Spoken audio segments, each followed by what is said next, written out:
Thanks for watching.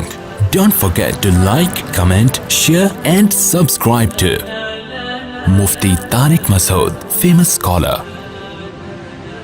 अगर इस मुआशरे को मौलवी लेस कर दो चंद दिनों के लिए,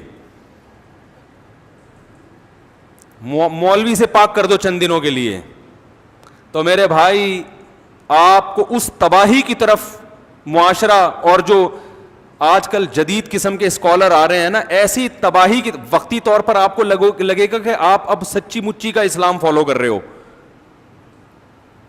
वक्ती तौर पर लगेगा, लेकिन आप ऐसे बेलगाम ऊंट बनोगे कि आपको नहीं पता होगा कि आपकी औलाद की मंजिल कहां है, वो क्या बनेगी। ऐसे बेलगाम ऊंट बन जाओगे। फिर ये लिबरल लोग आप पे हावी आ जाएंगे। कुछ दो किस्म के लिबरल मार्केट में पाए जाते हैं।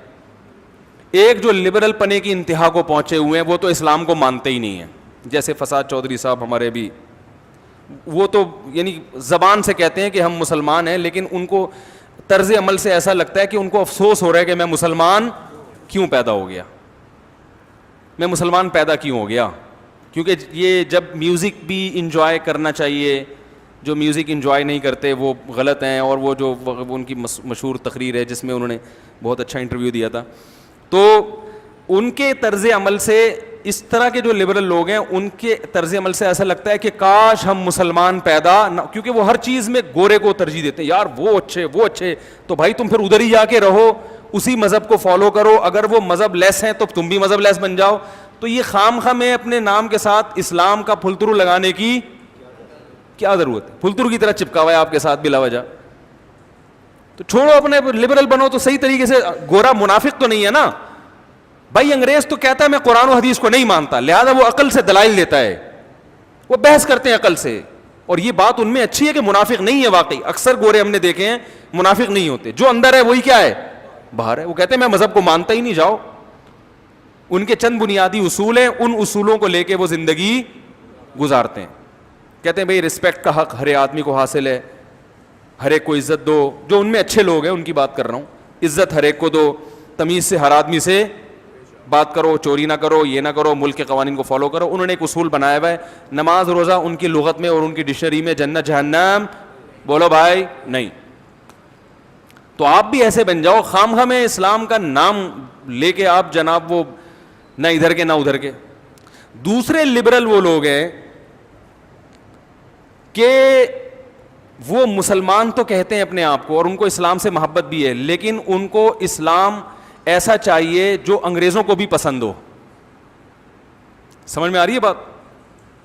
तो अब ऐसा इस्लाम तो नाजिल हुआ नहीं जो अंग्रेज़ों को क्या हो, सही ना, पसंद हो।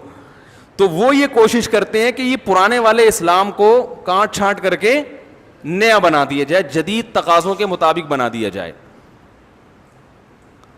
तो इस टाइप के लोग भी हैं, जो आप सुनते ही हैं यूट्यूब पे, इस टाइप के लोग भी आ रहे हैं कि भाई इस्लाम को अब क्या करना चाहिए, बोलो ना भाई, थोड़ा चेंज करना चाहिए। चेंज का मतलब ये कि ये पर्दा एक्चुअली असल में आँखों का होना चाहिए, दाढ़ी असल में वो तो एक कल्चर था, तो वो दाढ़ी वाड़ी तो कुछ भी नहीं होता, सुन्नत कोई रखना चाहे तो ठीक है, असल तो इस्लाम ये है कि लोगों से मोहब्बत से पेश आओ।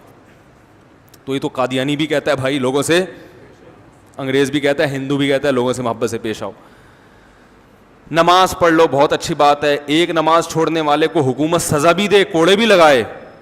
इस्लाम में तो ये ना कि हुकूमत बेनमाजी को क्या देगी, मुसलमान को सज़ा मिलेगी, गैर मुस्लिम को नहीं, मुसलमान को सज़ा मिलेगी इस्लामी हुकूमत में। नहीं, ये सज़ा वज़ा नहीं होता। तो उन्होंने इतना ज़्यादा मॉडर्निज़म की तरफ गए। देखो, इस्लाम मॉडर्निज़म के ख़िलाफ़ नहीं है, ये जहन में रखो। लेकिन जो ये लोग हमें जिस किस्म का मॉडर्न बनाना चाहते हैं, वो मॉडर्निज़म है जो इस्लाम के बिल्कुल, वो मॉडर्निज़म है भी नहीं, वो बेहयाई और अय्याशी को इन्होंने मॉडर्निज़म का नाम दिया हुआ है। देखो, इस्लाम अगर मॉडर्निज़म के ख़िलाफ़ होता तो नबी सल्लल्लाहु अलैहि वसल्लम ने, नबी के दौर तक भी तो कुछ तरक्की हो चुकी थी ना। हज़रत आदम अलैहिस्सलाम जब दुनिया में आए थे उस वक्त तो पहिया भी नहीं था, उस वक्त तो ये तलवारें भी नहीं थी, उस वक्त तो पता नहीं डंडों से लड़ते होंगे या क्या करते होंगे, कुछ भी नहीं था ना, कोई फैक्ट्री नहीं थी, तो तलवार कहाँ से बनेगी। लेकिन नबी के दौर में तलवारें इस्तेमाल हुई है ना लड़ाई में।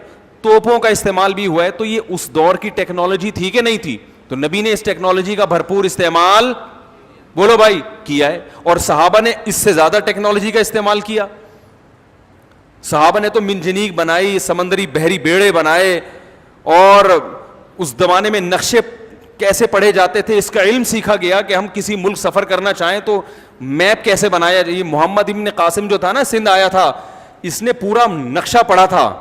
ایک دفعہ کہا جاتا ہے, کتابوں میں لکھا ہے, اس نے پورا نقشہ پڑھا اور اسی نقشے کو محفوظ کر کے سندھ پہنچائے. تو یہ بھی تو ٹیکنالوجی تھی نا. تو یہ والا جو ماڈرنزم ہے, اسلام اس کے خلاف نہیں ہے, اس کے بالکل خلاف نہیں ہے اسلام. لیکن یہ ماڈرنزم کے نام پہ جو بے حیائی پھیلانا چاہتے ہیں, اسلام کو چینج کرنا چاہتے ہیں, تو ان کی راہ میں رکاوٹ کون ہے؟ صرف علماء ہیں. صرف علماء, جن کو مولوی کہا جاتا ہے, جن کو مولانا کہا جاتا ہے, یہ رکاوٹ ہیں. اور یاد رکھو, یہ جو مسجدوں میں امامت کرنے والے مولوی ہیں نا, چھوٹے چھوٹے سے بیچارے, ہم جیسے, ہم تو بہت نالائق ہیں, لیکن آپ ان کو ہلکا نہ سمجھا کریں.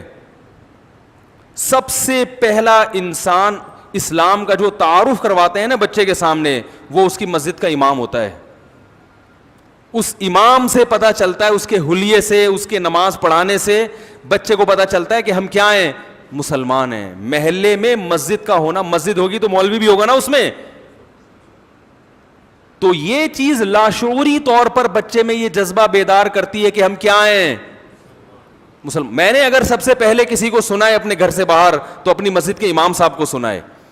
لیکن جب انسان بڑا ہو جاتا ہے, بڑے بڑے اسکالر ملتے ہیں, تو اپنی مسجد کے محلے کے امام کو وہ کیا ہو جاتا ہے, بھول جاتا ہے. اس کی مثال بالکل ایسے ہے جیسے مدرسے میں وہ استاذ جس نے اس کو الف با تا سکھایا تھا, اس کا سب سے بنیادی کردار ہوتا ہے بنیاد رکھنے میں, لیکن طالب علم اس استاذ کو یاد نہیں رکھتے, یاد رکھتے ہیں اس کو جو بخاری پڑھاتے ہیں. کہ بنیاد کس نے رکھی تھی؟ جس نے الف با تا سکھایا تھا. تو یاد رکھو, انگریز جب بھی کہیں گیا ہے نا, اور اس نے اگر اسلام ختم کرنے کی کوشش کی ہے, تو سب سے پہلے وہاں مسجدوں پہ پابندی لگائی اور مسجد کے مولوی کو پکڑا ہے اس نے. جہاں سے بھی اسلام ختم کرنے کی کوشش کی گئی ہے, ترکی میں جب انقلاب آیا تو سب سے پہلے کس پہ قابو پایا گیا ہے؟ مسجد کے مولویوں پر. اس کو پتا تھا مصطفیٰ اتاترک کو کہ ان کو سب سے پہلے لگام دو, ورنہ اسلام کو ختم کرنا ممکن نہیں ہے. تو یہ کیا بات کر رہی تھی, کہاں سے کہاں چلا گیا میں. تو یہ جو ہے نا, دو انتہائیں ہیں. تو ان انتہاؤں میں سیدھا راستہ کون بتاتا ہے؟ صرف علماء بتاتے ہیں. تو اس امت کے علماء کو انبیاء کا وارث قرار دیا گیا. حدیث میں آتا ہے العلماء ورثۃ الانبیاء, علماء نبیوں کے وارث ہیں, کیونکہ اب نبی نہیں آئیں گے تو ان کی جانشینی کون اختیار کرے گا؟ علماء اختیار کریں گے. مفتی طارق مسعود صاحب کے بیانات سننے کے لیے youtube.com/مفتی طارق مسعود کو سبسکرائب کریں. اور اگر آپ لائیو ویڈیو کو کبھی بھی مس نہیں کرنا چاہتے ہیں تو سبسکرائب کرنے کے بعد بیل آئیکن پہ کلک کرنا مت بھولیں. جزاک اللہ.